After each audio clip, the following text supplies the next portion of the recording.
India गठबंधन बनने के बाद पहली बार लोकसभा चुनाव को लेकर चौंकाने वाला सर्वे सामने आया है। उत्तर प्रदेश को लेकर भी सर्वे में चौंकाने वाले नतीजे सामने आए हैं। देश के सबसे बड़े सियासी राज्य में विपक्षी दल इंडिया गठबंधन के जरिए बीजेपी का मुकाबला करने की तैयारियों में जुटी है। ऐसे में सबसे बड़ा सवाल यही है कि क्या इंडिया गठबंधन उत्तर प्रदेश में एनडीए का मुकाबला कर पाएगा।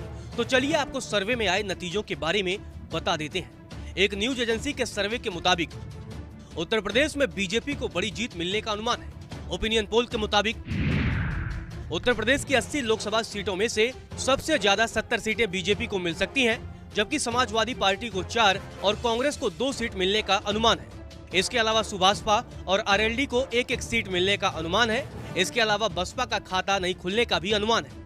गौरतलब है 2019 के लोकसभा चुनाव में सपा बसपा का गठबंधन था। उस वक्त बसपा को सपा के साथ गठबंधन का फायदा भी मिला था और 2014 के मुकाबले बसपा ने 10 सीटों पर जीत हासिल की थी। अब इंडिया गठबंधन की वजह से बसपा को नुकसान होता दिख रहा है। पार्टी का खाता खुलना भी मुश्किल दिख रहा है। गौरतलब है 2019 लोकसभा चुनाव में 80 में से 62 सीटों पर भाजपा ने कमल खिलाया था।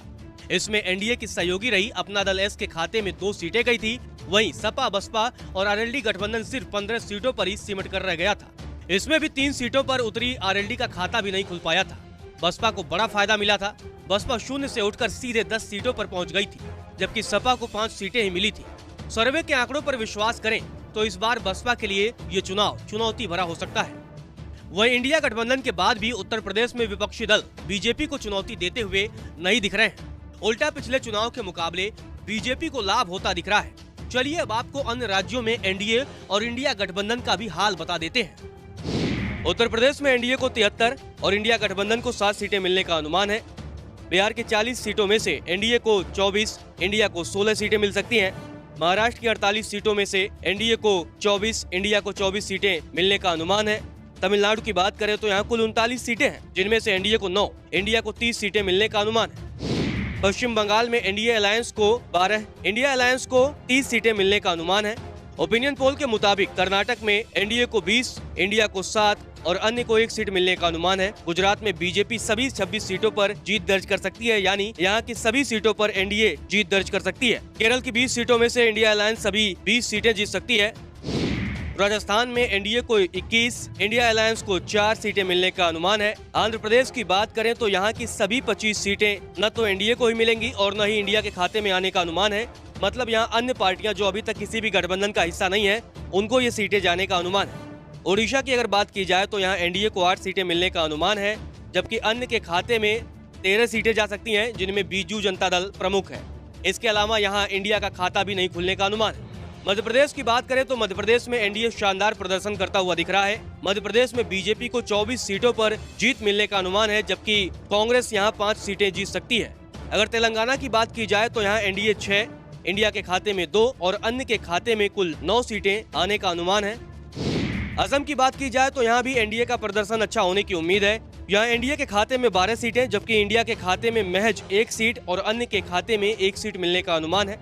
छत्तीसगढ़ की बात करें जो कि एक कांग्रेस शासित राज्य है, तो यहाँ पर अगर बात की जाए तो बीजेपी को 7 सीट मिलने का अनुमान है, जबकि कांग्रेस के खाते में 4 सीट आ सकती है। झारखंड की अगर बात की जाए तो झारखंड में बीजेपी को 13 और इंडिया अलायंस को 1 सीट मिलने का अनुमान है। हरियाणा में बीजेपी को 8 सीट मिलने का अनुमान है, जबकि कांग्रेस 2 सीट पर जीत दर्ज कर सकती है। कुछ ऐसे राज्य हैं जहां बीजेपी और कांग्रेस में ही सीधा मुकाबला है, उनमें हरियाणा एक है। पंजाब में एनडीए 0, यानी पंजाब में बीजेपी की अगुवाई वाली एनडीए का खाता खुलना भी मुश्किल दिख रहा है, क्योंकि यहां पर आम आदमी पार्टी और कांग्रेस का गठबंधन होने का अनुमान है।